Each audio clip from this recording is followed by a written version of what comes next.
अल्लाहुम्मा सल्लि अला सय्यदना व शफीअना व मौलाना मुहम्मदिन बारिक व सल्लिम सलातुन व सलामन अलैका या रसूल अल्लाह सल्लल्लाहु तआला अलैहि वसल्लम।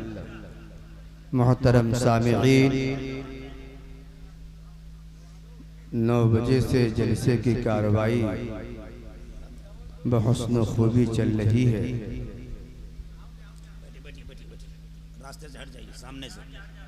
नक़ीब अहले सुन्नत की बड़ी खूबसूरत निकाबत समाअत फरमा रहे हैं। मेंबरे नूर पर शुरा, उलमा और खुतबा का एक खूबसूरत और इल्मी काफिला तशरीफ़ फरमा है। जनाब दिलबर शाही साहब अपने पूरे शायराना तमतराक के साथ तशरीफ़ फरमा है। जाहिर है उनको रोक कर मुझसे गुफ्तगू कराना आप हजरात के लिए किस कदर मुश्किल की बात है वो हम समझते हैं। थोड़ी देर आप हजरात सुकून और शांति के माहौल में चंद बातें आप समाअत करें। शर्त यह है कि उस कान से नहीं जिससे आप कौओं की काएं सुनते हैं या मक्खियों की भनभनाहट सुना करते हैं, उस कान से जो कान अल्लाह ने आपके दिल को अता फरमाया कि जब उससे आदमी को सुनता है तो कुछ याद रखता है, कुछ शीरीनी मुंह में रस घोलती रहती है। अल्लाह ताला का इरशाद है, क़द अफ़लहल मुमिनून, सुभान अल्लाह, मोमिन कामयाब हो गए, होंगे नहीं, क़द है, क़द अफ़लहल मुमिनून। और दूसरी जगह फरमाया, ला तहिनु व ला तहज़नु अंतुमुल आलौना इन कुंतुम मुमिनीन, तुम ही कामयाब रहोगे अगर तुम मोमिन हो। और यहाँ फरमाया क़द अफ़लहल मुमिनून, मोमिन तो कामयाब हो गए। क्या कहने। अब अगर मैं आपसे पूछूं कि ईमान किसको कहते हैं, मोमिन किसको कहते हैं, वो कौन सी चीज है जिसको देखकर आप ये फैसला कर सकते हैं कि ये आदमी मोमिन है? किस चीज का नाम? पूरी जिंदगी गुजर गई मगर आज तक हमको ईमान और इस्लाम मालूम नहीं। किसको कहते हैं ईमान? अब आप बकरपुर की सरजमीन पढ़ी लिखी सरजमीन, शेर व सुखन की जमीन, इल्म अदब की जमीन है, बड़ा खूबसूरत मजमा है, अहले इल्म भी है, अहले फहम भी है, अहले सुखन भी है, सब है। मगर जरा आपसे अर्ज करो कि ईमान कहते किस परिंदे का नाम? तो सुनिए हदीस। ये हदीस अक्सर मुहद्दिसीन ने अपनी किताबों में बयान की, बिलखुसूस सहीहैन में मुत्तफक अलैह हदीस है, बड़ी जामे है।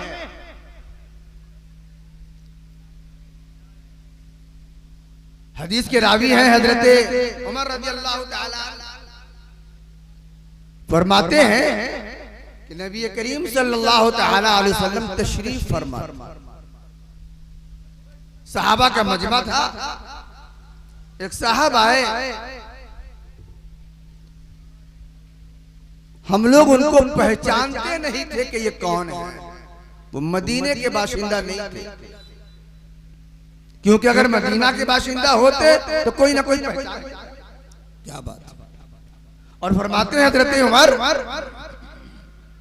कि चेहरे से मुसाफिर भी नहीं लग रहे थे, कपड़ा बड़ा साफ सुथरा, न चेहरे पर गर्दो गुबार, न कपड़े पर कोई शिकन।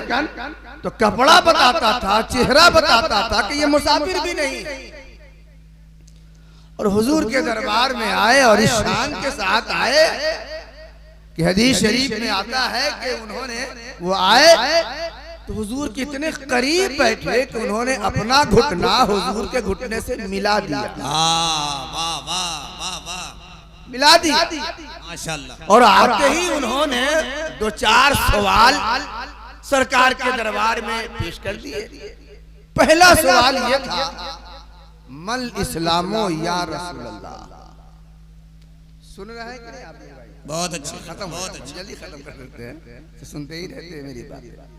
मल इस्लामो या रसूल अल्लाह, इस्लाम क्या है अल्लाह के रसूल बता दीजिए।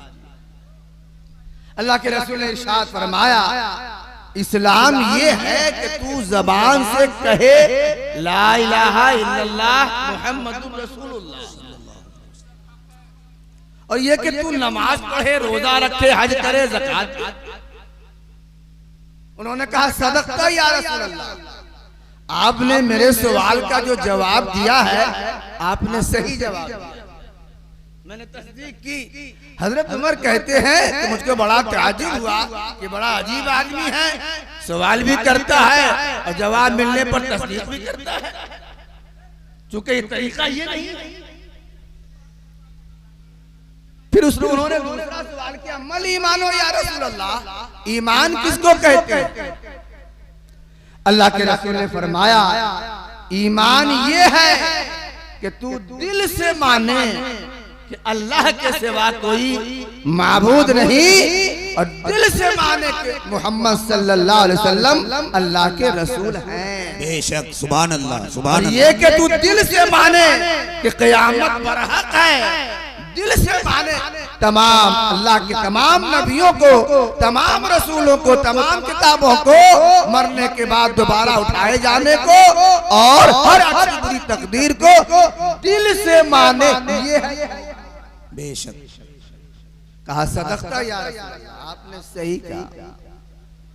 तीसरा सवाल उन्होंने किया, मल एहसानो या रसूल अल्लाह, एहसान क्या है? सरकार ने इरशाद फरमाया, एहसान ये है कि तू ऐसा मोमिन और मुस्लिम बंदा बन जा, ऐसा बंदा बन जा कि जब तू इबादत करे तो तुझको लगे कि मैं खुदा को देख रहा हूं। नारे तकबीर, नारे रिसालत, ऐसा बन जा, तेरी सिफत और सलाहियत ऐसी हो जाए ईमानो इस्लाम के कबूलियत के बाद कि तू जब इबादत करे तो लगे कि मैं खुदा को देख रहा हूं। मैं इल्लम तकुन, अगर ऐसा ना हो सके, ये तस्वीर सूरत ना बन सके, तो ये ख्याल कर कि खुदा मुझको देख। उसके बाद एक आध दो सवाल उन्होंने और किया, वापस चले गए। जब वापस गए तो अल्लाह के रसूल ने सहाबा से फरमाया कि जरा बताओ आने वाला कौन था? कौन था? सहाबा ने अर्ज किया, अल्लाह व रसूलुहु आलम, अल्लाह बेहतर जानता है और अल्लाह के बताने से अल्लाह के रसूल बेहतर, हमें नहीं मालूम। सरकार ने इरशाद फरमाया, वो जिब्राइल थे। क्या थे? जिब्राइल थे। युअल्लिमुकुम दीनकुम, वो तुमको तुम्हारा दीन सिखाने आए थे। वो क्यों आए थे? सवाल और जवाब के अंदाज में तुमको तुम्हारा दीन सिखाने आए थे। इस हदीस की रोशनी में पता ये चला कि दीन का एक हिस्सा इस्लाम है, दीन का एक हिस्सा ईमान है, और एक हिस्सा एहसान है। जब ये तीनों किसी बंदे में जमा हो जाए तब वो बंदा सही मुसलमान बनता है, दीनदार। बहुत अच्छे, जिंदाबाद।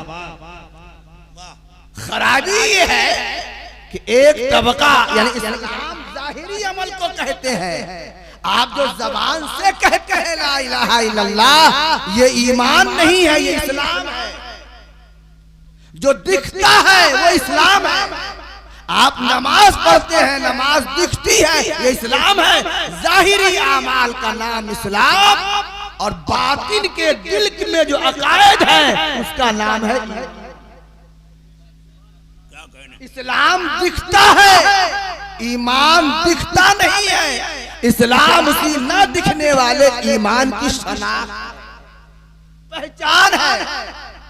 और ये दोनों काम अगर इखलास के साथ, अगर उस पर इखलास का रंग चढ़ जाता है, मोहब्बत का रंग चढ़ जाता है, गहरा हो जाता है, तो ही उसी को कहते हैं एहसान।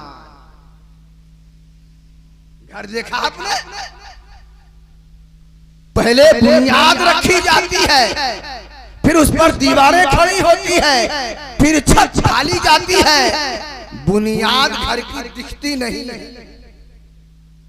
जो मिट्टी में छुपी होती है ना, दीवार दिखती है, छत दिखती है, दीगर चीजें दिखती हैं, बुनियाद दिखती नहीं है। तो कुछ लोग वो हैं जो उस पर मरे जो दिखती है, हालांकि उनको ये समझना चाहिए कि दीवार तभी खड़ी रह सकती है जब बुनियाद हो, छत तभी कायम रह सकती है जब बुनियाद हो। तो तीनों चीजें जमा हो जाए तब जाके हम और आप सही मुसलमान। वाह वाह वाह। अल्लाह के रसूल सल्लल्लाहु तआला अलैहि वसल्लम मस्जिद नबवी में तशरीफ फरमा, सहाबा भी हैं। सरकार ने फरमाया, क्या तुम लोग जन्नती को देखना चाहते हो? सरकार ने फरमाया, सहाबा ने अर्ज किया, हाँ या रसूल अल्लाह, हम लोग जन्नती को देखना चाहते हैं। जन्नत मिलेगी मरने के बाद। सरकार को अगर इल्मे गैब ना होता तो ये क्यों कर फरमाते कि जन्नती को देखना चाहते हो? फरमाया, अबू बकर फिल जन्ना, उमर फिल जन्ना, उस्मान फिल जन्ना, अली फिल जन्ना, तलहा फिल जन्ना, साद फिल जन्ना, वगैरह वगैरह। ये जन्नती हैं, अशराए मुबशरा। तो अगर ये पता न होता कि मरने के बाद इनके साथ क्या होने वाला है, तो मुस्तफा ये क्यों कर कहते अबू बकर फिल जन्ना, उस्मान फिल जन्ना, उमर फिल जन्ना? वाह वाह वाह वाह। कहते ये कहना इस बात की दलील है कि सरकार को गैब का पता है। बहुत अच्छा, बहुत अच्छा। तुम लोग जन्नती को देखना चाहते हो? हाँ या रसूल अल्लाह। ठहरो, अभी वो जन्नती आ रहा है। इतने में एक बूढ़े सहाबी मस्जिद में दाखिल हुए। अंदाज ये था कि बाएं हाथ में उन्होंने जूता उठा रखा था और उनके बदन से वुजू का पानी टपक रहा था। इसी अंदाज में वो मस्जिद की तरफ जा रहे थे। सरकार ने फरमाया, जन्नती देखना चाहते हो, इस बूढ़े को देख लो। हाय हाय हाय। ये बूढ़ा जन्नती है। बात खत्म हो गई। दूसरे दिन फिर सरकार ने फरमाया, जन्नती देखना चाहते हो? कहा या रसूल अल्लाह। ठहरो, अभी वो आ रहा है। थोड़ी देर बाद वही बूढ़े सहाबी मस्जिद में दाखिल हो रहे थे और अंदाज भी वही कि बाएं हाथ में जूता और बदन से वुजू का पानी गिर रहा था। ये देखो ये जन्नती। तीसरे दिन भी यही हुआ, वही बूढ़े सहाबी दाखिल हुए। सरकार ने फरमाया, देखो जन्नती। एक सहाबी को बड़ा रश्क हुआ कि आखिर बूढ़े में कौन सा कमाल है, कौन सी खूबी है जिसने इस बूढ़े को जन्नती बना दिया है। जरा मालूम करना चाहिए कि बूढ़ा रातों की तन्हाइयों में कौन सी है। बाहर निकल के आ गए। बूढ़े सहाबी के निकलने का इंतजार करने लगे। रात का वक्त था। जब वो बूढ़े सहाबी मस्जिद नबी से बाहर निकल के आए, चाचा जान, आज मैं चाहता हूँ कि आपके घर मेहमान बने। ये ना उनको पहचानते थे ना वो इनको पहचानते थे, मगर जमाना इतना अच्छा था कि जान पहचान के बगैर भी अगर कोई किसी का मेहमान बनने के लिए तैयार हो जाता तो वो आदमी अपनी सआदत समझता कि मेरे घर कोई मेहमान। वाह वाह, हक है, जिंदाबाद। लोग बिगड़ गए, इसलिए आइडेंटिटी कार्ड देखा जाता है, नसबनामा और खुशीनामा देखा जाता है। लोग बिगड़ गए, वरना वो जमाना, सरकार का जमाना, सआदतों और मोहब्बतों का ऐसा और अमन और शांति का ऐसा प्यारा जमाना था, ऐसा प्यारा जमाना कि कोई मेहमान बनने की ख्वाहिश जाहिर करता तो मेजबान अपने लिए चलो बेटा, मेरे लिए सआदत की बात है कि तू मेरे घर मेहमान बनेगा। घर आ गए, खाना खाया उन्होंने, दोनों ने बिस्तर लगा, एक पर बूढ़े साहबी और एक पर वो, ये आराम से बूढ़े साहबी सो गए और वो सोने का अंदाज बनाकर रात भर जागते रहे कि देखो कि बूढ़ा रात में करता क्या, कौन सी खूबी है, क्या अच्छाइयां हैं जिन अच्छाइयों ने इसको जन्नती बना दिया और सरकार ने इसके जन्नती होने की दुनिया में बना दिया। पूरी रात सोते रहे, पूरी रात। सुबह हुई, दोनों उठे, फजर की नमाज अदा की, थोड़ा नाश्ता वगैरह के बाद वो आदमी जब जाने लगा कि चचा जान अब इजाजत दीजिए मैं अपने घर को जाऊं। ठीक है बेटा अपने घर को जाओ, मगर ये बात तो बताओ कि ना मैं तुझको पहचानता ना तू मुझको पहचानता, कभी कोई साबिक में कोई ताल्लुकात थे नहीं, अचानक तू मेरे घर मेहमान बनने के लिए। उन्होंने कहा कि ऐसी बात है, सरकार ने आपके जन्नती होने की बशारत हम लोगों को सुनाई और 3 दिन जिस जन्नती का चेहरा सरकार ने मस्जिद में दिखाया है तो मुझको ये शौक हुआ कि जरा आपकी जिंदगी देखी जाए कि आपकी जिंदगी गुजरती कैसे है और क्या करते हैं जिसकी वजह से आपको ये शराफत और ये फजीलत और सादत मिली। तो मैं उसी तलाश में आया, मगर देखा कि रात भर आप सोते रहे। जो नमाज मैं पढ़ता हूँ उतनी आप भी पढ़ते हैं, रोजा मैं भी रखता हूँ आप भी रखते ही होंगे, रखते हैं, हज मैं भी करता आप भी करते हैं, तो ये जाहिरी जितने भी इबादत हैं उनमें तो हम और आप बराबर हैं, मगर ये इम्तियाज आपको कैसे मिला कि अल्लाह के रसूल ने आपके जन्नती होने की बशारत लोगों को दी। वाह, मैं उसी इम्तियाजी निशान की तलाश में आपके घर में मैं मेहमान बना और तलाश कर रहा था, मगर मुझको कुछ मिला नहीं। बेटा मेरे अंदर कोई खूबी नहीं है, कोई खास मैं इबादत नहीं करता हूँ, जितने तुम करते हो उतने ही मैं भी करता हूँ, मेरे अंदर कोई का बात नहीं। हाँ एक बात जरूर है, तो उसको हुआ कि कौन सी बात है? तो बूढ़े ने कहा बाबू मेरे अंदर कोई एक बात है और वो ये है कि इस दिल में खुदा के अलावा कोई दूसरा नहीं,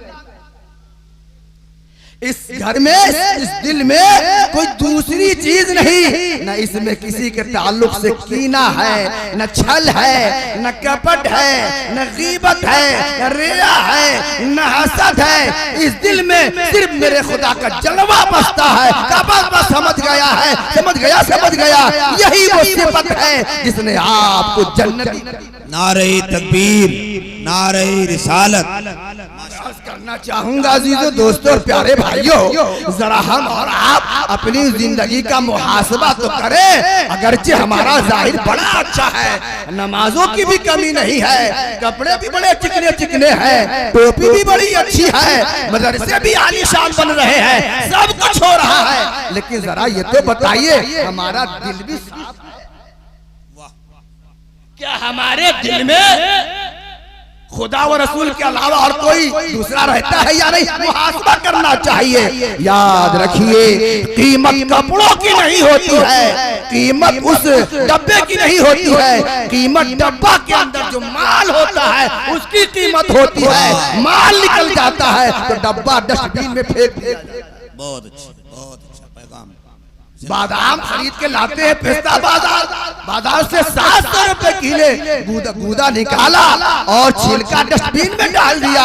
मैंने कहा जनाबे दिलबर साहब जितनी कीमत में गूदा आपने खरीदा है उतनी ही कीमत में तो छिलका भी खरीदा था, छिलका डस्टबिन में क्यों डाल दिया?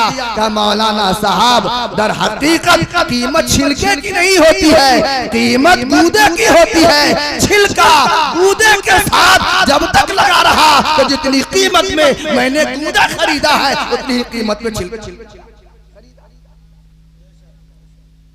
भाइयों आज हम सिर्फ नाम के मुसलमान रह गए हैं, सच्चाई यही है, नाम के मुसलमान रह गए हैं। हमारा गूदा निकल चुका है, छिलका है छिलका, तो छिलका डस्टबिन ही में फेंका जाता है। अगर डस्टबिन में छिलका डाला जा रहा है तो चीखने और रोने की जरूरत क्या है? जो जगह थी वो मिल गई। अल्लाह अल्लाह अल्लाह, क्या और ये छिलका है, गूदा निकल गया। न हमारे पास औलिया की अकीदत रही, न हमारे पास नबी की मोहब्बत रही, न हमारे पास शरीयत का पासो लिहाज रहा, न हमारे पास अखलाक करीमाना रहे, न हमारे आदात अच्छे रहे, न हमारा जाहिर अच्छा रहा, न हमारा बातिन अच्छा रहा। आज का मुसलमान मुनाफिक दोहरा मयार रखता है। ये मस्जिद में और नजर आता है, शादी में और। इसका इस्लाम मस्जिद में कुछ है और शादी ब्याह में कुछ नजर आता है। इस्लाम मुनाफिक अपने चेहरे पर बर्दाश्त नहीं करता। मुनाफिक जानते हैं किससे बना है? नफक से बना है। नफक कहते हैं गीदड़ के मान को। सियार का घर देखा है? उसमें दो रास्ता, इधर से भी इधर से। इधर से कोई हमला करे तो उधर से निकल जाए, उधर से हमला करे तो इधर से निकल जाए। दो मुंह होता है, उसी से बना मुनाफिक। दो मुंह, दोहरा मेयार रखने वाला, दोहरा चेहरा रखने वाला। आज हमारा चेहरा दोहरा हो गया है। हम मस्जिदों में मुसलमान नजर आते हैं, शादियों में नजर नहीं आते। हम गम में नजर आते हैं, खुशी में मुसलमान नजर नहीं आते हैं। इस्लाम ईमान कभी अपने चेहरे पर मुनाफिकत के हिजाब को बर्दाश्त नहीं करता है। मुसलमान जैसा मस्जिद में नजर आता है वैसा ही उसको घर, जैसा गम की महफिलों में नजर आता है वैसे ही शादियों और खुशी की महफिलों में नजर आना चाहिए। आज हमारे पास गूदा खत्म हो गया है, बुजुर्गों के अदब व एहतराम खत्म हो गए, उनकी खिदमत उसका कोई एहतराम नहीं, नबी से सच्ची मोहब्बत का कोई सही जज्बा नहीं है। बुजुर्ग का एक कुर्स है, मैं अर्ज करना चाहूंगा बुजुर्गों का एहतराम। हाँ, कुरान कहां उतरा? बोलिए ना। मक्के में ना उतरा, मदीने में उतरा था, ताइफ में उतरा था। तो मक्का में उतरने वाला कुरान अबा बकरपुर कैसे? क्या कहने, 7 समंदर पार कैसे आ गया? बगल में बंगाल है, वहां की बंगला जबान बहुत पुरानी जबान है। हजारों साल में वो बंगाल की बंगला जबान, कर्नाटका की कन्नड़ यूपी ना जा सकी, तमिलनाडु की तमिल वहां ना जा सकी, यहाँ की बजीका वहां ना जा सकी, और वहां की भोजपुरी यहाँ ना जा सकी, मिथिलांचल की मैथिली इधर ना आ सकी, और इधर की बजीका मिथिलांचल ना जा सकी। हजारों साल पुरानी ये बोलियां और जबानें हैं। हजारों साल में ये बोलियां और जबानें सरहद क्रॉस ना कर सकी, मगर मक्का में उतरने वाला अरबी कुरान 7 समंदर पार करके हमारे मुल्क में कैसे, और आज नहीं आया। 1400 साल सफर का जमाना तय करके नहीं आया, आज से 1000 साल पहले आया, 1200 साल पहले आया, 1300 और वहां पहुंचा। रास्ते बने हैं, आप चले जाइए झारखंड के इलाके में, चारों तरफ से जंगल ही जंगल नजर आएगा, बीच में मस्जिद नजर आएगी, वहाँ कुरान की तिलावत भी मिलेगी, वहाँ नमाज भी मिलेगी, वहाँ रोजा भी मिलेगा, और जो ज़कात के जज्बे भी मिलेंगे। अगर सड़क बनी है तो आज बनी है, पुल बना है तो आज बना है, पुलिया बनी है तो आज बनी है। जाके जरा वहाँ पूछिए, कुरान तू मक्के में उतरा था, इस जगह यहाँ तो आने का रास्ता नहीं है, तू कैसे? पगडंडी भी न थी उस जमाने में, तू पहुंच गई, पहुंच गया, कैसे पहुंचा है? जवाब मिलेगा। ए पूछने वाले सुनो, ये सही है कि मैं मक्के में उतरा था, अजान बोलेगी मैं मक्के में उतरी थी, मगर मैं जो यहाँ पहुंची हूँ ना, मैं रेडियाई लहरों के जरिया नहीं और नेट और इंटरनेट के जरिया नहीं पहुंची हूँ, मैं पहुंची हूँ बुजुर्गों के कशकोले गिदाई में सिमट। जो बुजुर्ग जहां गया वो तन्हा नहीं गया, वो दीन का मिशन लेके गया, वो दीन की तालीम लेकर गया, वो दीन का पैगाम लेकर गया, वरना संजर में पैदा होने वाला हिंदू सिमनान की सल्तनत को लात मारकर के छौछा जमीन पर मखदूम साहब कहे आए। वजह वही है, ये बुजुर्गों की मेहरबानी है कि वहाँ उतरने वाला कुरान हमारे घर में नजर आता है, इनके घर में नजर आता है, उनके घर में नजर आता है, उनके घर में नजर आता है। ये जिब्रील हर घर में नहीं पहुंचा गए, हर घर में जो कुरान पहुंचा, नमाज पहुंची, ये बुजुर्गों की मेहनत का, ये उनकी खिदमतों का असर है। मेरे भाइयों, अगर 10 रुपया मैं नकीब साहब से लूं, कर्जा लूं, 100 रुपया लूं, तो मैं इनका एहसानमंद रहता हूँ। 100 रुपया देने वाला अगर मोहसिन हो सकता है, तो जिनके सदक़े में नमाजें मिली है, जिनके सदक़े में रोजा मिला है, दिल में इश्क़ मुस्तफ़ी का चिराग मिला है, सर पे टोपी मिली है, दाढ़ी का नूर मिला है, जब 100 रुपया देने वाला मोहसिन हो सकता है, तो जिसकी वजह से ईमान मिला वो मोहसिन नहीं। उर्स क्या है? मोहसिन के एहसान के शुक्रिया अदा करने का शरई। उर्स क्या है? बुजुर्गों की खिदमत के तारुफ का जरिया है, ईसाले सवाब है, नेक बातें उनकी जिंदगी पहुंचाने का जरिया है। इससे ज्यादा उर्स कुछ नहीं है। अगर किसी उर्स में ठेले होते हैं, मेले लगते हैं, मेलों का उस उर्स से कोई ताल्लुक नहीं है। उर्स तो यही है कि साहिबे मज़ार की जिंदगी। नारे तकबीर, नारे रिसालत, खतीबुल हिंद हज़रत अल्लामा इब्राहिम रज़ा चतुर्वेदी। दुरूद शरीफ पढ़े, अल्लाहुम्मा सल्लि अला सय्यदिना व शफीइना व मौलाना मुहम्मदिन बारिक व सल्लिम सलातन व सलामन अलैका या रसूल अल्लाह, बारिक व सल्लिम सलातन व सलामन अलैका या हबीब अल्लाह। नबी कौनैन ने फरमाया, मन लम यशकुरिन नास लम यशकुरिल्लाह, जो बंदों का शुक्रिया अदा नहीं करता वो खुदा का भी शुक्रगुजार बंदा नहीं होगा। कहते हैं दीन की खिदमत हमने की है, दीन हमने फैलाया है। अरे भाइयों, पत्ता को पकड़कर इतने नाचने गाने वाले तुमने जड़ को क्यों, शाखों को पकड़ कर इतराने वाले कि हमने किताबें लिखी है, हमने दीन का काम किया है, जरा बताओ तो सही।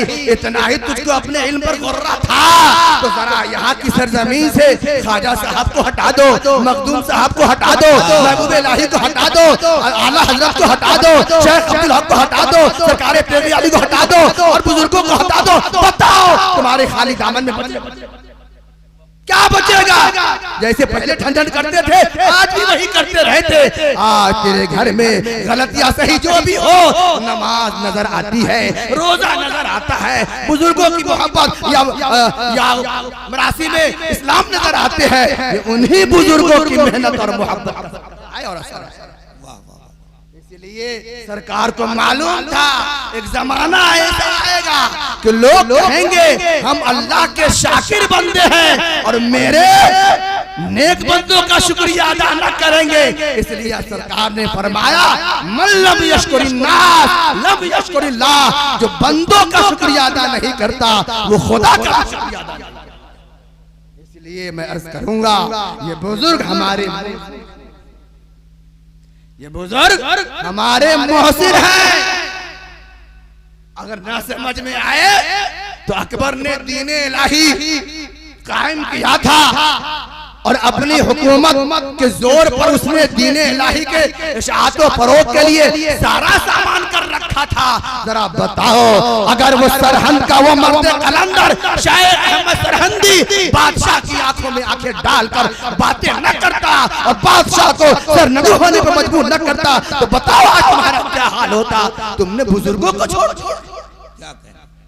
ये इलाका वैशाली मुजफ्फरपुर और उत्तरी बिहार का है। मैं आपसे अर्ज करना चाहूंगा, ज्यादा दूर नहीं जाइए, 80 साल पीछे जाइए, 90 साल पीछे जाइए, इस इलाके में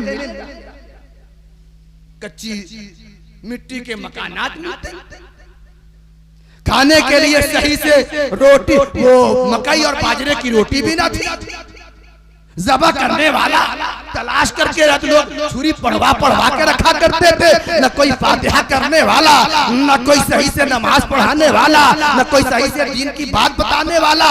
4 किलोमीटर 10 किलोमीटर की दूरी पर कोई एक मौलवी साहब कम पढ़े लिखे होते, वही घूम कर मिलाद शरीफ पढ़ा करते। आज हाल ये है कि आपको अंदाजा करना मुश्किल है कि वैशाली और मुजफ्फरपुर की सरजमीन गेहूं ज्यादा पैदा करती है या आलिम ज्यादा पैदा करती है। ये मुश्किल है, ये किसकी मेहरबानी है? उसी मर्द कलंदर जो सुरकाही की मिट्टी।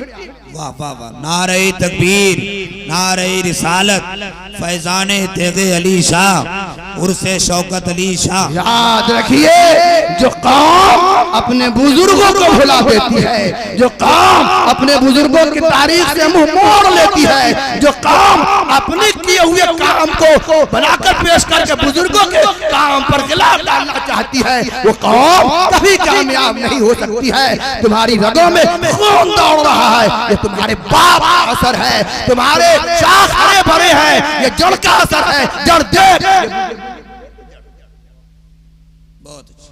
बुजुर्गों से रिश्ता काट के न तुझे दुनिया में तरक्की मिल सकती है, न सही ईमान और इस्लाम। हदीसों को तो तशरीह कीजिएगा, इनसे पूछिए अलग तशरीह, उनसे पूछिए अलग तशरीह। कुरान देखी ना, माने क्यों बदल गए, तफसीरें क्यों बदल गई? कादियानी भी उसी से पकड़ता है, मुनाफिक भी उसी से, वहाबी भी, सब तो उसी से पकड़ता है।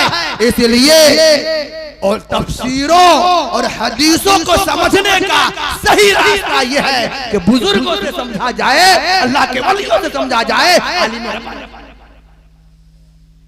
वरना इन मौलवी साहब से पूछिएगा तो अपने मन का बताएंगे, इनसे पूछिएगा तो अपने मन का बताएंगे, उनसे पूछिएगा तो अपने मन का बताइए।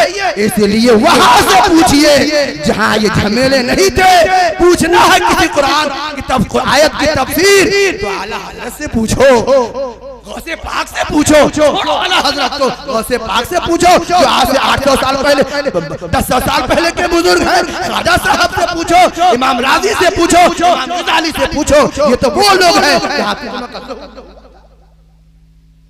इसलिए भाइयों गुजारिश ये है, बुजुर्ग हमारे ईमान की हिफाजत करते हैं और ईमान सही तौर पर अगर आप जान सकते हैं तो बुजुर्गों की जिंदगी, बुजुर्गों की किताबें पढ़िए, बुजुर्गों की जिंदगी देखिए।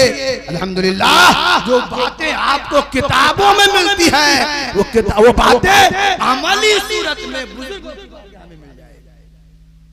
बुजुर्गों नमाज पढ़ना भी जरूरी है, बचाना भी जरूरी है शैतान के हमले से। तो शैतान तो नमाज में हमला करता है कि आप नियत बांधे, हाथ बांधे, ज़हन घूम रहा है, कारोबार में लगा है, ये इलाज कैसे होगा? ये इलाज मौलवी नहीं बताएगा, वो मौलवी बताएगा जो मौलवी सूफी हो। अल्लाह जो मौलवी हो सिर्फ नहीं, जो मौलवी सूफी हो, जो आलिम आखिरत हो, वो बताएगा कि नमाज पढ़ो तो नमाज को वसवसों से पाक करने का तरीका क्या है। बुजुर्गों की बारगाह में तरीका मिलेगा, वलियों की बारगाह में मिलेगा, महबूब इलाही की बारगाह में मिलेगा, ये तरीका मिलेगा उससे पाक मखदूम का मिलेगा। इसलिए रिश्ता बुजुर्गों से रखिए, रिश्ता बुजुर्गों से रखिए। हाँ वक्त ज्यादा हो गया, वरना मैं आपको बताता कि जो लोग बुजुर्गों से रिश्ता नहीं रखते हैं, आखिर उनके घर में भी तो बुजुर्ग ही का पड़ी क्या है कि आप ही बुजुर्गों का चर्चा करते हैं और घरों में अगर कुरान नजर आता ही हो तो बुजुर्ग का फैज है। ख्वाजा साहब फरमाते हैं वली की शान सूरज की रोशनी की तरह, रोशनी देने में सूरज अपने बेगाने की कोई तमीज नहीं करता, या बहते दरिया के पानी की तरह है, नापाक आए तो भी अपना हाथ धो ले, पाक आए तो भी अपना हाथ, या चलती हवा की तरह है जो घरों में जाने में कोई इम्तियाज नहीं बरतती है। तो जब बुजुर्गों का फैजान सब पर है, पड़ी क्या है कि आप ही बुजुर्गों का फैजान का चर्चा करते हैं। बात असल में ये है कि भाइयों ये वही लोग करते हैं जिनको बुजुर्गों के सच्चे अकायद से निस्बत हो। तो गुजारिश है कि चमनिस्ताने सरकारे सुल्तान के गुले सरसब हजरत सूफी मोहम्मद शौकत साहब देखा नहीं है, आप लोगों ने देखा होगा। बहरहाल हाँ, एक बात ये भी सुन लीजिए, आजकल लोग गौ से पाक की तरफ पीर तलाशते हैं। गौ से पाक मुर्दा को जिंदा कर देते थे, ये करते थे, वो करते थे। आज का पीर साहब तो काहे नहीं करता है। अरे भाई बथुआ के जमाने में मालदा काहे खोज रहे हैं? जमाना चल रहा है और इस मौसम में आप लंगड़ा खोज रहे हैं। उस जमाना का गौस पाक का ख्वाजा साहब का, वरना बताइए हमारी बिरादरी में कमी आई है, सूफियों में, मौलवियों में। ये गिराफ तो सब में डाउन हुआ। पहले जैसा इंजीनियर मिलेगा, पहले जैसा डॉक्टर मिलेगा, पहले जैसा हकीम मिलेगा। लाल किला बन गया, कुतुब मीनार बन गया। तो उस जमाने में कौन सी तकलीफ थी? ताजमहल बन गया, रोजगार बन गया। बताइए तो सही, उस जमाने में कौन सी? तो वैसा इंजीनियर भी नहीं मिलेगा, वैसा डॉक्टर नहीं मिलेगा जो पेशाब लेकर आदमी का इलाज कर देता हो, वगैरह वगैरह। तो जब वैसा पहले की तरह डॉक्टर नहीं मिलता, पहले की तरह इंजीनियर नहीं मिलता, पहले की तरह हकीम नहीं मिलता, पहले की तरह मुआलिज नहीं मिलता, पहले की तरह बहादुर नहीं मिलता, तो पहले की तरह ये बथुआ का जमाना। तो बथुआ के मौसम में बथुआ ही से काम चलाइए। अरे बथुआ ही सही, नस्ल तो बथुआ ही सही, मगर बिरादरी तो उसी आम की है। इसलिए अजीजों दोस्तों, इस जमाने में हम और आप ये लोग मिल रहे हैं ना, गनीमत जानिए, वरना तेरी बर्बादियों के किस्से हैं आसमानों में। अजब नहीं है ये टूटे फूटे हकीर फकीर जैसा मौलवी भी दर्शन भी आपको ना हो पाएगा। इसलिए गनीमत जानिए और अपने बच्चों को दीन की तरफ लाइए कि अगर के मौलवी ना बनेगा कम अज कम दीन की बात तो जान लेगा, ताकि अपना अकीदा महफूज रख सके, अपना अमल महफूज रख सके, अपने को गुनाहों से और बचाए रखे।